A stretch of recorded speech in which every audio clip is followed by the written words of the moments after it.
제가 좋아하는 연예인 중에 그 유해진 배우라는 분이 있습니다. 아마 많은 분들이 알고 계신 분일 거예요. 바로 이분인데요. 유해진 배우는 중학교 때 한 연극을 보게 되었고, 그 연극을 본 후로부터 계속해서 연기자가 되고 싶다라는 꿈을 가지게 되었다고 합니다. 그런데 주변에서 반대를 했을까요, 안 했을까요? 주변에 반대도 많이 있었다고 하죠. 그리고 이제 고등학교를 졸업하고 대학을 진학할 때 여전히 자신의 꿈은 연기자였기 때문에 서울예술대학교에 3번이나 시험을 쳤대요. 3년이나 시험을 쳤는데 떨어지고, 의외로 이분이 갔던 대학 그리고 학과는 무엇이었냐면 의상 디자인 학과 가가지고 지내다가 군대를 가게 됐다고 합니다. 그러면서 군대에서 처음으로 연예계에 데뷔하게 되었는데, 그것이 무엇이냐면 우정의 무대에서 처음 출연을 하게 되었대요. 거기 보면 뭐 우리 어머니가 왔습니다 그러는 사람 중에 하나가 유해진 배우였고, 이제 제대를 한 후에 결국 주변에 많은 사람들이 반대를 하고, 상황과 환경을 봤을 때는 배우가 하기가 어려운 여건이었지만 그럼에도 불구하고 이제 배우가 되기 위해서 연예계 활동을 시작했던 것이죠. 여러분, 어려서부터 꿈꾸는 일이었고 간절히 그토록 수년간 바라던 일이었으니 어땠을까요? 조연을 하고 싶었을까요? 주인공을 하고 싶었을까요? 네, 누구나 그렇듯 주인공을 하고 싶지 않았을까 생각이 됩니다. 그분의 마음은 어땠을지 모르지만, 이왕 연예인하고 연기자가 되는 거, 이왕이면 탑스타가 돼서 사람들한테 많은 칭찬도 받고 관심도 받는 그런 연예인이 되고 싶었을지 않을까 싶습니다. 그런데 배우가 된 후에 그는 그런 역할도 하지 못했고 그런 위치에 있는 사람도 아니었다고 합니다. 배우가 돼서 데뷔작이 블랙잭이라는 영화였는데 거기서 맡았던 역할은 덤프트럭 운전사였다고 해요. 그 후로 굉장히 유명한 영화에 출연을 하게 됐었는데 주유소 습격 사건이라는 영화가 있었어요. 거기에서도 잠깐 등장하는 이 단역, 조연을 했다고 합니다. 그 후에 무사, 신라의 달밤과 같은 유명한 영화들에 이제 출연을 했었는데 그때도 조연이었던 것이죠. 그런데 보통 단역이나 조연이면 영화에서 이 배우가 생각이 나나요, 안 나나요? 안 나는 경우들이 많은데 이 유해진 배우가 조연이었지만 그 영화에 나왔다는 걸 저는 많이 기억이 나더라고요. 왜 그런가 싶은데 아마도 자신에게 주어진 역할이 비록 조연이고 단역이다 하더라도 그것에서 어떻게 해서든 최선을 다해보고 성실히 했기 때문에 유명한 조연, 유명한 단역이 되지 않았을까 싶습니다. 그리고 결국에 이분이 주연 배우로 거듭나게 되었죠. 그런데 주연 배우가 되면 그 다음에 다시 조연이 되거나 단역이 되고 싶겠습니까? 어떠세요? 안 되고 싶을 것 같아요. 그런데 이분은 주연 배우가 되었음에도 불구하고 좋은 역할이라면 지금도 조연으로서 출연을 해서 좋은 이 배우의 일들을 하고 있는 것을 보게 됩니다. 제가 어릴 적에는 농구가 크게 유행을 했었습니다. 그리고 이 90년대 농구에 있어서 가장 유명한 팀은 어디였냐면 시카고 불스라는 팀이었었어요. 90년대 시카고 불스에서 가장 유명했던 선수가 누굴까요? 네, 저 사진에서도 끝에 있는데 마이클 조던이라는 이분이 시카고 불스의 90년대 농구에 아니면 현재까지도 농구의 아이콘 하면은 마이클 조던이죠. 하지만 농구는 혼자 하는 운동이 아니라 팀이 함께하는 종목이고 조던 외에 다른 선수들, 이 사진에 있는 것처럼 감독도 있고 코칭 스태프들이 있었기 때문에 우승을 했던 것이지 조던 혼자 해서 했던 것은 아닙니다. 몇 해 전에 이 코로나 기간에 넷플릭스에서 라스트 댄스라는 이 다큐멘터리가 이제 방영이 되었는데 그게 무엇이냐면 이 90년대 시카고 불스를 이제 촬영했던 내용들을 편집해서 영화화했던 거예요. 근데 이 드라마, 영화에서 보게 되면 어떤 내용들이 있냐면 시카고 불스에 조던만 있었던 것이 아닙니다. 다른 선수들도 각자의 자리에서 열심히 그 일들을 감당했었고 보이지 않는 곳에 있는 이 코칭 스태프들이 열심히 했기 때문에 결과적으로는 좋은 결과를 얻을 수 있었던 것이죠. 그런 의미에서 볼 때 우리가 오늘 함께 읽은 요한복음 3장은 우리의 삶과 어떤 연기나 연예계 아니면 운동계뿐만 아니라 신앙에 있어서도 이 원리는 유사하게 이어진다라는 것을 우리에게 보여주고 있습니다. 예수님과 세례 요한의 모습 속에서 신앙생활이란 무엇이냐? 우리가 신앙생활을 하면서 어떠한 태도를 가져야지 하나님께서 기뻐하시는 신앙생활을 하고 어떻게 해야지 승리를 할 수 있는지 나타내주고 있는 것이죠. 누구나 사람의 마음이란 자신이 주인공이 되고 싶고 모든 스포트라이트를 받고 싶은 게 사람의 마음이죠. 연기를 한다면 단역이나 조연보다는 주연을 하고 싶은 것이고, 운동을 한다면 그 팀의 에이스가 바로 나다. 이 팀이 왜 잘 되느냐? 나 때문에 잘 된다라고 인정받고 싶은 것이 우리의 마음입니다. 교회라고 다를까요? 여러분도 어떠세요?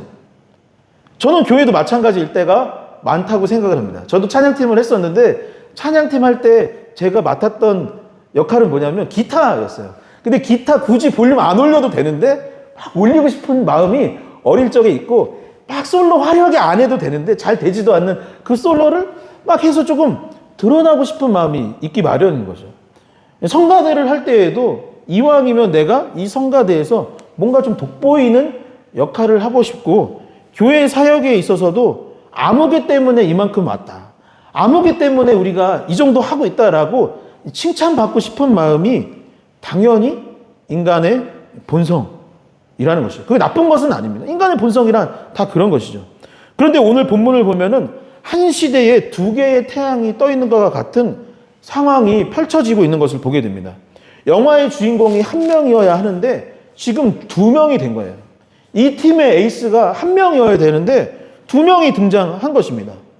우리는 예수님이 결국 주인공이고 그분이 메시아이고 그리스도이고 우리가 본받아야 하는 분이라는 것을 알고 있는 상황에서 성경을 읽고 있기 때문에 두 개의 태양이 떠 있는 것이라 생각이 들지 않지만, 당시 그 상황에서 예수님이 어떤 분이신지 아직 알지 못하는 사람들 입장에서는 지금 이 본문의 내용, 요한복음 3장의 내용이 마치 두 개의 태양, 두 명의 주인공이 있는 것 같은 상황에 있었던 것이죠.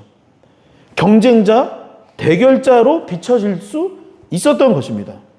그리고 특히 세례 요한의 제자들 입장에서 본다면 모든 면에서 세례 요한이 현재까지는 더 뛰어나기 때문에 대결 상대도 안 되는 저 사람이 지금 뭔가 올라오고 있다라고 비춰지고 생각할 수 있게 되었던 것이죠. 여러분, 예수님은 어떤 분이셨냐면 당시에 가장 가난한 동네 출신 나사렛 출신이었습니다. 사람들이 흔히 말하기를 나사렛에서는 뭔가 대단한 게 나올 수도 없는 동네다라고 평가를 받았어요. 그곳에서 무슨 선지자가 나오고 거기서 무슨 나사렛에서 그리스도가 나오겠느냐라는 편견이 있는 지역이 바로 예수님이 살던 고향이었습니다. 그리고 예수님은 공생애를 사시기 직전까지 무슨 대단한 영적인 삶을 살아갔던 것이 아니라 이 목수라는 직업을 갖고 그냥 평범한 삶을 살고 있었던 분이기도 했던 것이죠. 외적으로는 너무나 초라해서 성경에 이르기를 흠모할 것이 하나도 없었더라. 우리 보통 교회에 가면 벽에 걸려있는 예수님 그림이 있잖아요. 금발에 흰 옷 입고 잘생긴 분. 예수님이 그런 분이었을까요? 성경에 봤을 때는 그분은 예수님이 아닐 가능성이 굉장히 높죠. 예수님은 흠모할 것이 없는, 외문적으로 봤을 때 우리가 와 멋지다라고 생각할 수 있는 부분이 단 한 가지도 없는 분이 바로 예수님이셨던 것입니다. 하지만 반면에 세례 요한은 그런 사람이 아니었습니다. 세례 요한은 제사장 가문에서 태어난 사람이었고 어려서부터 영적인 훈련을 받았던 사람입니다. 그리고 오랜 시간 동안 이미 목회를 하고 있었던 거예요. 요단강에서 사람들에게 세례를 주고 그곳에서 사람들에게 하나님의 말씀을 가르치는 일을 오랫동안 했고, 많은 사람들이 이미 세례 요한을 따르고 제자들도 있는 상황이었던 것이죠. 그런 의미에서 본다면 지금 두 개의 태양이 떠 있는데 누가 더 태양에 가깝습니까? 누가 더 주인공에 가깝죠? 세례 요한이 훨씬 주인공에 가까운 상황이었던 것입니다. 하지만 이 상황을 종결시킨 것은 다름 아닌 바로 세례 요한이었습니다. 세례 요한이 이 상황에서 도리어 내가 더 드러나고 더 많은 사람들에게 존경을 받을 수 있는 상황에도 불구하고 이 모든 것들을 끊어버리고 종결시켰던 것은 다른 사람이 아니라 세례 요한 자신이었다라는 것이죠. 그리고 나서 많은 사람들을 옳은 길로 인도하고 많은 사람들을 예수 그리스도께로 인도하여서 나만 잘 되는 것이 아니라 모든 인류가 잘 될 수 있는, 모든 사람이 구원받을 수 있는 그 길에 보탬을 될 수 있는 아주 중요한 역할을 할 수 있었던 것은 바로 세례 요한 그 자신이 그 결단을 했기 때문인 것이죠. 자신은 신발끈도, 주님의 신발끈도 만질 수 없는 그런 사람이라고.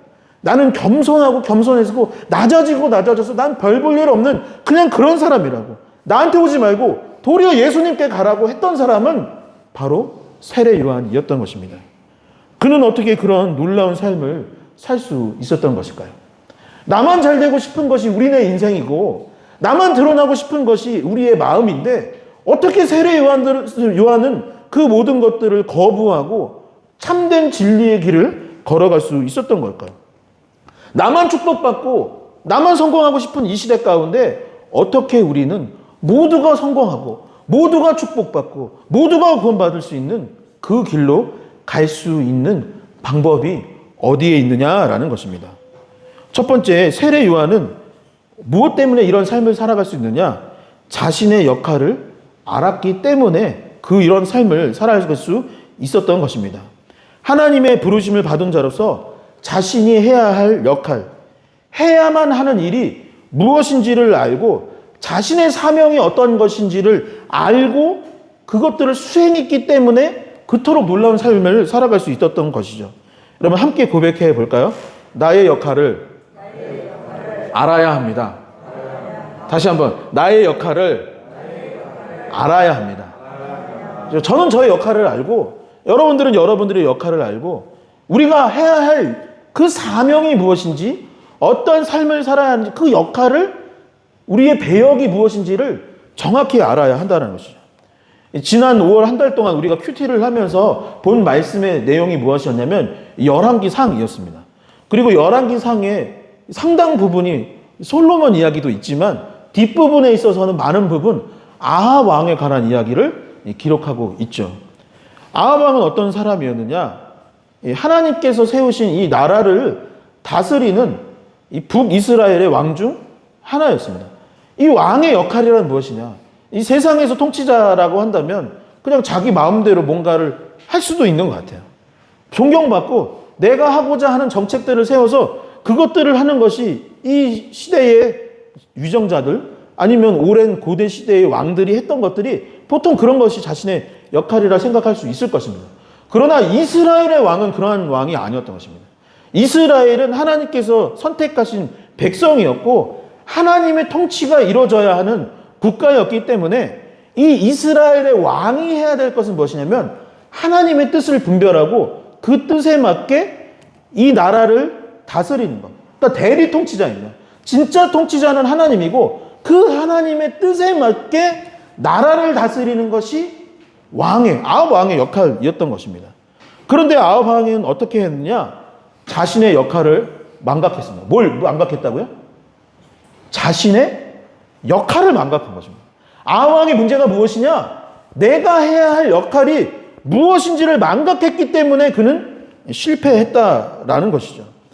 아합 왕은 하나님의 말씀을 따라서 순종하며 자신의 왕의 역할을 감당해야 했습니다. 그런데 왕이 선택한 길은 뭐냐면 내가 좋은 게 좋은 거지.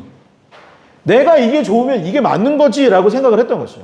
그래서 시돈에 엣바라라는 왕이 있었고 그의 딸이 이세벨이 있었는데 이스라엘 백성이 이방 여인과 결혼을 하면은 그것도 왕이 결혼하는 것은 금지됐던 일입니다.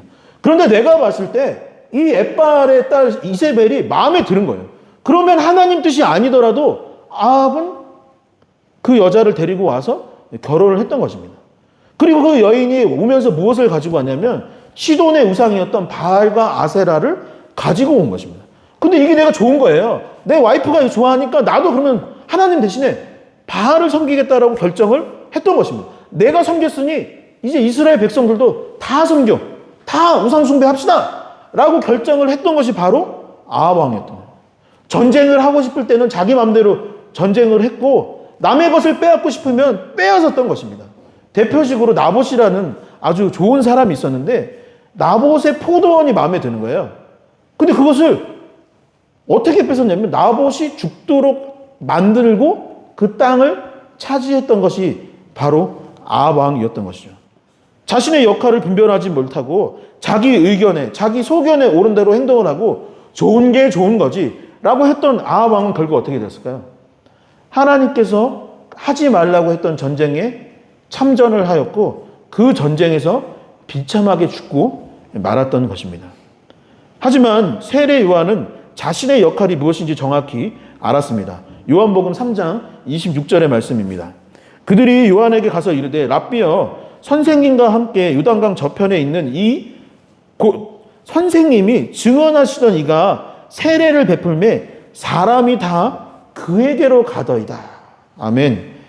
세례 요한도 말씀을 가르쳤고 세례 요한이니까 세례를 줬어요. 그런데 예수님이 지금 어떻게 했냐면 저쪽 편에서 보이셨을 것 같아요. 저쪽 편에서 예수님이 지금 무엇을 했냐면 말씀을 가르치고 세례를 주고 있는 거죠. 다시 요한이 이쪽에서 세례를 주고 말씀을 가르치는데 저쪽 편에서도 누가? 예수님도 말씀을 가르치고 세례를 주고 있는 거예요. 그러면 여러분 생각했을 때 기분이 좋을까요? 안 좋을까요? 우리는 다 그리스도인이니까 아이 그럴 수 있다. 그럴 수 있지 뭐 라고 할 수 있을지 모르지만 제자들 입장에서는 이거 뭐야? 우리랑 똑같이 하고 있잖아. 라고 하면서 기분이 지금 나빴던 거예요. 그런데 제자들 보기에는 다 사람들이 예수님께 가고 많은 사람들이 그쪽으로 모이기 시작한 것을 보니까 기분이 나쁘기도 하고 이제 이게 문제거리가 되기 시작했고 질투가 나기 시작했던 것입니다. 그래서 쫓아가서 스승님, 세례요한 선생님 지금 이거 문제가 생겼습니다. 이왕이면 우리가 인정받고 이왕이면 우리가 스포트라이트를 받아야 되고 이왕이면 사람들이 우리 편에 섰으면 좋겠는데 지금 다 예수님한테 가고 있어요. 당신이 전에 이분이 메시아다라고 했었는데 정말 사람들 다 글로 가고 있어요. 이러다 큰일 나겠습니다. 라고 했던 것입니다. 그런데 세례 요한은 지금 뭐라고 이제 이야기하기 시작하냐? 자신의 역할을 정확히 알았기 때문에 그것은 문제가 되지 않는다라고 이야기를 했던 것입니다. 묵묵히 자신의 길을 계속 걸어갈 뿐이었던 것이죠.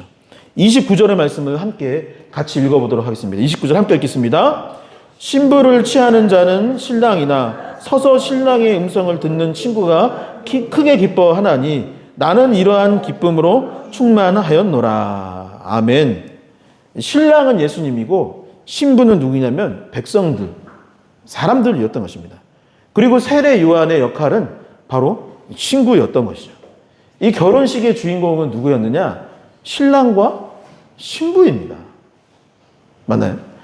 결혼식의 주인공이 나중에 우리 청년들 중에 누가 결혼을 했는데 막 결혼식을 하고 있는데 제가 주례를 선 거예요. 여러분 사실 이 결혼식의 주인공은 주례를 하고 있는 접니다. 라고 한다면 여러분 어떻게 될까요? 일가 친척이 와서 야, 저 교회 다니지 마라. 저 사람 이상한 사람이다. 라고 하지 않을까요? 근데 지금 결혼식의 신랑은 예수님이고 신부는 우리였던 거예요. 백성들이었던 거예요. 그러니까 친구였던 세례 요한은 뭐 해야 되는 겁니까? 하객이었던 거예요. 박수 쳐주고 축하해주는 것이 나의 역할이야. 제자들아, 그동안은 내가 설교하고 그동안은 내가 예배 인도하고 세례를 줬지만 앞으로는 내가 그 역할을 할 것이 아니라 바로 저분이 역할이야. 나는 하객일 뿐이단다. 라고 이야기했던 것이죠. 그 역할에 충실하니 어떠했을까요? 멋진 조연이 되었던 것입니다. 주연급 조연이 되어서 세례 요한은 하나님께 칭찬을 받을 수 있었고 아합과 같은 실패가 아닌 도리어 더 많은 사람들이 닮고자 하는 그러한 귀한 인물로 살아갈 수 있었던 것이죠. 두 번째, 세례 요한은 자신의 위치를 알았습니다. 함께 고백해 볼까요? 나의 위치를 알았습니다. 여러분, 역할이 내가 맡은 것이 무엇인지라는 것이라면 위치는 그야말로 위치입니다. 세례 요한이 여전히 많은 사람들이 따르고 여전히 제자들이 존재하지만 나의 위치는 어디냐? 나는 낮고 낮은 존재다. 내 위치가 예수 그리스도보다 먼저 있었고 내 인생이 어찌 보면 사람들 보기에 더 영적인 것 같지만 내 위치는 여기가 아니라 바로 한참 밑에 완전 땅에 붙어야 될 정도로 나는 낮고 낮은 존재다. 자신의 위치를 알았던 것이죠. 여러분, 벼는 익을수록 고개를 숙인다라는 말이 있죠. 신앙도 저는 마찬가지라고 봅니다.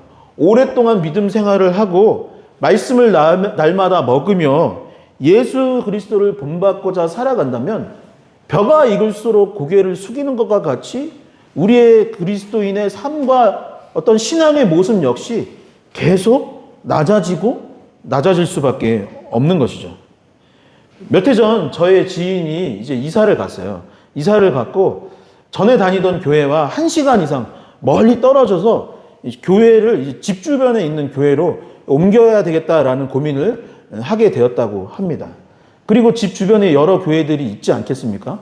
그런데 교회를 선택하게 되었던 자신의 기준이 무엇인지 저한테 들려주었던 적이 있어요. 예배를 드리러 갔는데 지금 등록한 교회입니다. 솔직히 말해서 예배를 드렸는데 말씀이 막 와닿지는 않더랍니다. 전에 교회 담임 목사님 설교가 더 좋았던 것 같기는 하대요. 그런데 그럼에도 불구하고 자기는 이 교회를 가기로 결정을 딱 내렸다고 합니다. 어디서 결정을 딱 내렸냐면 예배를 마치고 화장실을 갔는데 화장실 가서 나 이 교회 다녀야겠다라고 결정을 하게 됐다. 본당에서 결정한 것이 아니라 아니면 기도처에서 결정한 것이 아니라 어디요? 화장실에서 결정을 하게 됐던 것이죠. 그래서 왜 화장실에서 결정했느냐라고 물어봤더니 예배 마치고 이제 집에 가기 전에 화장실을 잠깐 들렀는데 화장실 청소를 누가 하고 있었을까요? 네. 교회 장로님들이 화장실 청소하는 모습을 봐왔고 이런 교회라면 와 정말 말씀대로 살아가는 교회 같이 느껴졌고 이런 교회라면 나는 등록하여서 신앙생활을 해야겠다라고 결정하게 되었다고 합니다. 제가 다들 아시다시피 전에 성안교회라는 곳에서 직전까지 사역을 했었습니다. 그리고 청년부에서 4년 사역을 했었는데 4년 중에 한번 그 새가족이 왔었고 새가족이랑 이렇게 이야기를 나누는 시간이 있었습니다. 뭐 매년 있는 행사 중에 하나였는데 그때 새가족 중에 한 명한테 제가 물었어요. 아니 이 주변에 교회가 많이 있는데 우리 교회보다 더 유명한 교회들도 있고 청년부들 많이 있는데 왜 굳이 성안교회 청년부를 결정하게 되었습니까? 라고 물어봤는데 그 청년이 저한테 뭐라고 했냐면 자기가 왔을 때 어떤 행사가 청년부 내에서 있었다고 합니다. 그런데 청년부 예배 끝나고 그 행사가 끝나면 보통 대부분 자기가 다녔던 교회는 다 집에 우르르 가고 만다라는 거예요. 그리고 몇 명만 남아서 뭐 임원들만 몇 명 남거나 뭐 몇 명 남아서 정리를 하는데 막 예배 드리고 행사가 끝났는데 저 아직도 그날을 기억하는데 아무도 집에 안 가는 거예요. 안 가고 다 달려붙어서 청소하고 책상 정리하고 접고 뭐 장비 다시 돌돌돌 말아서 꾸리는 것을 보면서 야, 이 교회는 다 예수님을 닮았구나. 청년들이 다 그렇구나. 여기 출신들이 있는 맞나요? 그런 모습들을 보고 그래야겠다. 나는 이 교회 다녀야겠다라고 결정했던 이야기를 들었던 적이 있습니다. 저는 우리 교회도 마찬가지라고 생각을 합니다. 리얼러브 교회가 전반적으로 젊은 편이죠. 저희 교회는 자랑스러운 게 있죠. 저는 청년이잖아요. 아멘? 여러분, 저희 다 청년인 줄 믿습니다? 네, 이제 유엔에서도 이제 청년들이 이제 69세까지가 청년으로 바꿨다고 지난번에 그 목사님 오셔서 이야기하지 않으셨습니까? 다 청년이거나 지금 노년인 분은 한 분도 안 계시죠? 제일 많은 분이 지금 중년이시고 다 청년인 교회입니다. 여러분 각자 중요한 역할을 하고 있지만 사실 주방도 없는 교회에서 음식을 한다라는 것은 사실 쉬운 일이 아닙니다. 음식을 해오고 먹고 난 음식을 치우고 설거지는 누가 할까요? 네, 누가 하고 있을까요? 집사님, 권사님들이 주로 이 일들을 하고 있습니다. 지난주에는 교회 주변에 놀이터가 있어서 거기 청소를 했었는데 가보신 분들은 알겠지만 저희가 흔히 보는 놀이터가 아니죠. 와, 깜짝 놀랐어요. 네, 정말 자주 가서 청소하고 싶은 마음이 드는 가운데 있는데 그날 비도 왔습니다. 그런데 집사님, 권사님들이 가서 정말로 열심히 청소를 하는 모습을 보면서 막 감동이 되었었습니다. 사실은 뭐 어느 교회에서는 그럴 수도 있는 것 같아요. 청년들 있으니까 너희들끼리 가서 청소하고 오거라. 우리가 뭐 굳이 거기까지 가겠느냐라고 할 수도 있지만 우리 교회 집사님, 권사님들이 같이 가서 열심히 청소를 했던 것이죠. 사회적으로 봤을 때는 제일 높은 분인데 교회에서는 자신을 낮추고 겸손히 주님을 섬기고자 하는 분들이 바로 우리 교회 집사님, 권사님들이십니다. 여러분, 신앙이란 무엇인가? 어떤 마음과 자세로 예수 그리스도를 따라야 하는지 오늘 본문은 명확히 가르쳐주고 있는데 30절의 말씀이 이 세례 요한이 고백했던 말씀인데 이 말씀이 나의 고백이 되도록 함께 큰 목소리로 같이 봉독해 보도록 하겠습니다. 함께 읽겠습니다. 그는 흥하여야 하겠고 나는 쇠하여야 하리라 하니라. 아멘. 다시 한번 읽어볼게요. 그는 흥하여야 하겠고 나는 쇠하여야 하리라 하니라. 아멘. 세례 요한은 자신의 위치를 정확히 알았습니다. 예수님이 앞이고 나는 뒤였던 것입니다. 예수님이 위이고 나는 아래였던 것이에요. 무대 위에 서야 하는 분은 예수님, 주님이시고 나는 무대 아래에서 그 전까지 해야 하는 역할들을 감당했을 뿐 이제 이 일의 주인공은 바로 예수 그리스도라는 것을 명확히 알고 있었던 것이에요. 그러니 어떻게 했습니까? 나를 높일 수가 없는 거예요. 나를 낮출 수밖에 없는 거예요. 교회에 와서 나를 겸손히 낮출 수밖에 없는 이유는 가장 뛰어난 선지자 중에 하나였던 세례 요한마저 나를 낮췄던 것과 같이 예수 그리스도 역시 마찬가지예요. 예수님 역시 제자들의 발을 씻고 가장 더럽고 추잡한 그 발을 만지시고 닦으셨던 것 같이 우리의 신앙생활에는 어떤 것이냐? 십자가 앞에 예수 그리스도 앞에 자신을 낮추고 겸손히 바닥까지 내려와야 하는 것이 바로 우리의 신앙의 위치라는 것이죠. 그런데 더 놀라운 것은 무엇인지 압니까? 그렇게 자신을 낮추고 겸손히 나는 아무것도 아닙니다. 예수님이 흥하여지고 나는 작아질 뿐이고 나는 점점 쇠하여져야 갑니다.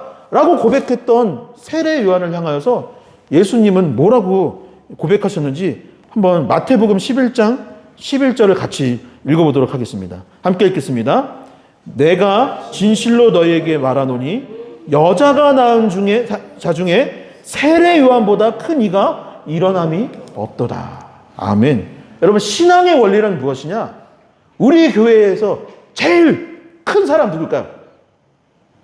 예, 박재균 형제인 줄 믿습니다. 박재균 형제가 제일 크기는 하죠. 예. 미안해요. 제일 큰 게 나영학 집사님이 키가 제일 큰 것 같아요. 여러분, 우리 교회에서 가장 큰 이는 누구일까요? 자신을 가장 낮추는 사람이 가장 큰 입니다. 전 세계 교회에서 가장 으뜸이 되는 사람은 누굴까요? 자신을 낮추는 사람인 것입니다. 예수님은 행하여야 하고 나는 쇠하여야 하리라 라고 고백하는 그 사람이 하나님 보시기에는 가장 큰 사람이 될 줄 믿으시기 바랍니다. 마지막 세 번째, 세례 요한은 예수님을 전했습니다. 함께 고백해볼까요? 예수님을 전했습니다. 예수님을 전했습니다. 사람들이 지금 세례 요한을 떠나고 예수님께 가고 있는 거예요. 예수님은 흥하고 나는 쇠하여지고 있는 중입니다. 그런데 그는 지금 도리어 무엇을 하였느냐? 상황과 환경을 봤을 때는 불평하고 투덜거릴 수밖에 없는 이 현실 속에서 이 세례 요한은 그럼에도 불구하고 계속해서 예수 그리스도를 전하는 삶을 이어갔던 것이죠. 여러분, 성경을 가지고 계신 분들은 한번 오늘 본문 마지막 절인 30절과 그 다음 31절 사이에 소제목이 있는데 그 소제목이 무엇이라고 되어 있는지 한번 읽어봐 주시겠습니까? 뭐라고 되어 있죠? 그죠? 하늘로부터 오시는 이라고 되어 있습니다. 그리고 이 하늘로부터 오시는 이가 누구냐? 바로 예수 그리스도입니다. 그러니까 31절부터 마지막 절까지는 세례 요한이 제자들에게 했던 이야기를 담고 있는데 그 이야기가 무엇이냐? 바로 하늘로부터 오시는 이인 예수 그리스도를 그 투덜대고 질투하고 부정적이었던 제자들에게 이야기하는 장면이 등장하고 있는 것이죠. 여러분, 무엇이라고 되어 있냐면 31절에 예수님은 세례 요한에 이르기를 하늘로부터 오신 입니다. 나는 땅을 벗삼아 그냥 사는 별것도 아닌 사람이지만 예수님이 바로 제자들아, 바로 그분이 하늘로부터 오신 이야. 그리고 만물 위에 계시는 가장 높으신 분이 바로 예수님이니 너희는 내 곁에 있지 말고 예수 그리스도를 이제 믿어야 한다 라고 이야기했던 것이죠. 예수님에 대한 안 좋은 감정, 불편한 그 마음을 갖고 있는 제자들 앞에서 그분이 바로 하늘로부터 오시는 이요, 그분이 바로 메시아라고 고백했던 것입니다. 34절에 이르기를 예수님은 하나님의 말씀을 전하는 분. 나도 하나님 말씀을 전하고 있는데 아니야. 진짜 하나님의 말씀을 제대로 전할 수 있는 분은 바로 예수님이야. 성령 충만? 나도 충만하지만 진짜 충만한 분은 바로 예수님이야. 하나님께서 예수님을 사랑하시고 만물을 그의 손에 넘기셨고 예수 그리스도를 믿으면 너희가 하나님의 나라에 거하며 영생을 얻게 될 것이라고 이야기하였던 것입니다. 나는 새하여져만 가고 나의 인기는 사라져가고 사람들이 하나둘 떠나가고 있는 상황임에도 불구하고 그 상황과 환경은 상관없이 여전히 예수 그리스도를 전하고 있었던 것이죠. 여러분, 이 부분이 오늘 본문에 있어서 저는 가장 중요한 내용이라고 생각합니다. 하나님께서 우리에게 주신 지상 명령이 무엇입니까? 예수 그리스도를 전하는 것입니다. 우리가 교회 다니고 신앙생활하는 궁극적인 이유는 무엇입니까? 예수 그리스도를 전하기 위해서 우리가 이곳에 모인 것입니다. 우리 교회가 세워진 이유가 무엇입니까? 예수 그리스도를 전하기 위해서 교회가 세워진 것이에요. 우리가 예배를 드리는 이유는 무엇입니까? 내가 은혜 받고 내가 충만해지는 것도 이유가 되겠지만 그 충만해져서 무엇 하려고 합니까? 여러분들이 기도해서 문제가 해결되어질 텐데 그 문제가 해결되어서 여러분이 할 것이 무엇입니까? 결과적으로는 예수 그리스도를 전하기 위함입니다. 세례 요한에게 제자가 있고 사람들이 많이 따르는 이유가 무엇입니까? 결국에는 세례 요한 역시 예수 그리스도를 전하고 싶었기 때문인 것입니다. 사람들이 다 우리 쪽에 있었는데 이제 다 저쪽으로 갑니다. 그 상황과 환경을 봤을 때 제자들의 질투를 바라봤을 때는 할 수 없는 일이지만 여전히 세례 요한은 인간적인 마음으로는 그것을 막고 싶고 부정하고 싶을 수 있을지 모르지만 그런 상황에 불구하고 제자들의 마음과는 상관없이 환경과 상황과는 상관없이 여전히 예수 그리스도를 계속 전했던 것입니다. 저희 교회가 6월부터 이제 참사랑 사역을 이제 시작합니다. 이제 오늘이 6월 2일인데 오늘부터는 이제 정말로 선교하는 교회, 선교팀이라고 할 수 있는 모습으로 거듭나려고 하고 있어요. 여러분 주변에서 어쩌면 이런 생각을 가진 사람도 있을지도 모르겠습니다. 왜 반찬 봉사하고 왜 우리끼리 잘 지내면 되지 세상 가운데 나아가서 접촉점을 뭐하러 그렇게 굳이 만들려 하는가. 상황과 환경을 보면 사실은 할 수 없고 하기도 어려운 일인 것이 저는 사실이라고 생각합니다. 개척교회니까 내실을 다지고 예산 잘 모아가지고 헌금 잘 모아서 건물 사야죠. 저희도 예배 쳐서 계속 이렇게 저희 임대도 아니라 대관해서 쓰고 있으니 아이 교회가 지금 뭐 하는 겁니까? 빨리 예산 모아서 건물부터 얻고 어떻게 해야지라고 할 수 있습니다. 저도 그걸 반대하는 건 아닙니다. 교회에 모일 수 있는 장소가 필요한 것은 사실이죠.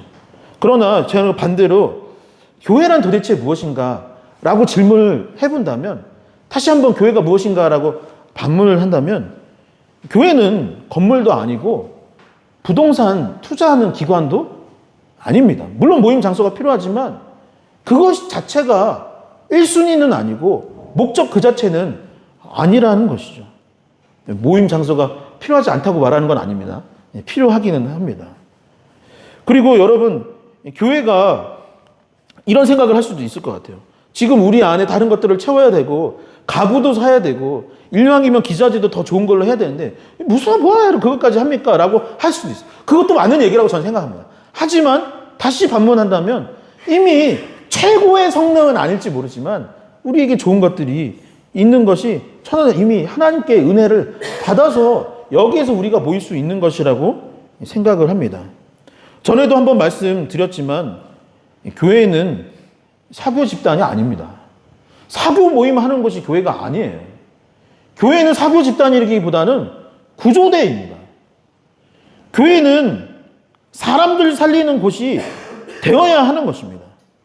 복음, 예수 그리스도의 사랑을 전하는 우체국과 같은 곳이 교회입니다. 사람들, 불난 곳에 죽어가는 사람들을 살리고자 하는 구조대원이고 소방서 같은 곳이 바로 교회여야 하는 것이죠. 그렇다면 우리는 뭐예요? 여러분들은 누구예요? 구조대원인 것입니다. 예수 그리스도의 복음을 전하는 메신저예요. 우체부이고 배달라이더가 바로 저와 여러분들이라는 것이죠. 영적 전투에 참전한 군인과 같은 존재가 저와 여러분들인 것입니다. 총과 칼 대신에 십자가와 말씀 들고 반찬 들고 쓰레기 집게 들고 세상 가운데 나가서 참전한 복음의 용사, 복음을 전하는 사람들, 대한민국에 파송된 선교사들이 바로 그리스도인으로 서야 되는 것이죠. 세례 요한은 예수님을 잠깐이 아니라 계속 전했습니다. 상황과 환경, 주변 사람들의 이야기를 들었다면 그는 제자들의 마음과 같이 그것들을 막고 돌아서도록 하고자 했었어야 할 것입니다. 그럼에도 불구하고 세례 요한은 무엇이었냐? 계속해서 상황과 환경과 상관없이 계속해서 복음을 전하고 계속해서 예수 그리스도를 전하고 계속해서 영혼 구원에 힘썼던 것을 우리는 기억해야 할 것입니다. 말씀을 정리하도록 하겠습니다. 요한은 자신의 역할, 위치를 잘 알았습니다. 그리고 예수 그리스도를 계속해서 잠깐, 청년일 때 잠깐, 신학교 다닐 때 잠깐, 양복 입었을 때 잠깐, 성경책 잠깐 끼고 가는 그 순간, 그때가 아니라 내 일상의 모든 순간에 상황과 환경이 허락되지 않는다 할지라도 계속해서 복음을 전하는 예수 그리스도의 전달자로 살아갔습니다. 여러분, 하나님은 우리에게 삶을 허락하여 주셨고 각자의 인생을 그 인생 가운데 주인공으로 살아가게 하셨습니다. 그러나 좋은 배우, 좋은 선수는 감독의 말을 잘 따르고 귀를 기울입니다. 오늘 말씀을 정리하자면서 한마디로 한다면 결국 무엇이냐? 세례 요한이 역할을 알고 위치를 알았다는 것은 결국 하나님의 다스림을 받는 인생 가운데 살아가고 있었다라는 것이에요. 제자들이 지금 질투해서 내 생각대로 살아가고자 하고 아합이 좋은 게 좋은 거라고 생각했던 것과 달리 세례 요한은 자신의 역할을 알고 위치를 알며 하나님의 다스림 가운데 살아가는 인생. 그래서 늘 겸손하게 주님의 말씀에 귀를 기울일 수 있었던 것이죠. 성경은 무엇이라 말하냐면 교만은 패망의 선봉이요 거만한 마음은 넘어짐의 앞잡이라고 하였습니다. 그리고 우리는 사명을 감당해야 하는 것이죠. 세례 요한이 계속해서 예수님을 전했던 것과 같이 상황이 돼서 환경이 돼서 하는 것이 아니라 맡겨진 사명이기에 모든 것을 초월하여 주님을 전하고 복음 전도자로서 살아갈 수 있는 저와 여러분들이 될 수 있기를 주님의 이름으로 간절히 축원합니다. 축원합니다. 그리고 예수님께서는 훗날 여러분들에게 이와 같이 말씀하실 것입니다. 요한복음 11장 11절에서 세례 요한을 빼고 여러분들의 이름을 넣어서 같이 한번 봉독해 보도록 하겠습니다. 함께 읽겠습니다. 내가 진실로 진실로 너희에게 말하노니 여자가 낳은 자 중에 이더구보다 리얼러브 교회보다 큰 이가 없느니라. 아멘. 이렇게 칭찬받을 수 있는 삶, 그러한 인생, 그러한 교회 공동체가 될 수 있기를 주님의 이름으로 간절히 축원합니다.